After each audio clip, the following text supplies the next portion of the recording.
अस्सलाम वालेकुम दोस्तों, की हाल है? ठीक ठाक हो?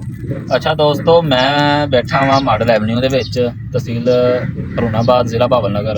हुण सानूं कणक नहीं लभण दी, 25 मन रखो भी 50 मन तो साडा बी है, खाना की आ, कमियां नूं भी देने ने, कोई मदद लैना जे उन्होंने भी देने ने। इसलिए मैं कह रहा पाकिस्तान साडा गंदम पैदा करने च भी पहला मुल्क है ते लैन च ला के आटा लैन च भी पहला ही नंबर।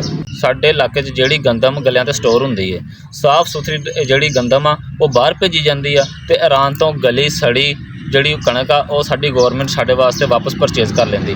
असीं उन्हां नूं सेल करनी आ गंदम 3500 4000 नूं, बाद दे विच इन्हां ने 6000 नूं वो गंदी गली सड़ी कणक लैके वो सानूं खाण वास्ते दे देनी है। उहदा आटा साडे नूं दे के ते वो साडे ते सहन कर देना, ठीक है। तो रेट भी बहुत ज़्यादा, साडियां हुकूमतां दा भी कसूर है, साडी आवाम दा भी कसूर है। खुदारा अल्लाह ऐसा इन्हां नूं कोई हिदायत देवे कि इन कौम नूं भी साडी नूं भी अल्लाह हिदायत देवे ते साडे हुक्मरानां नूं भी देवे।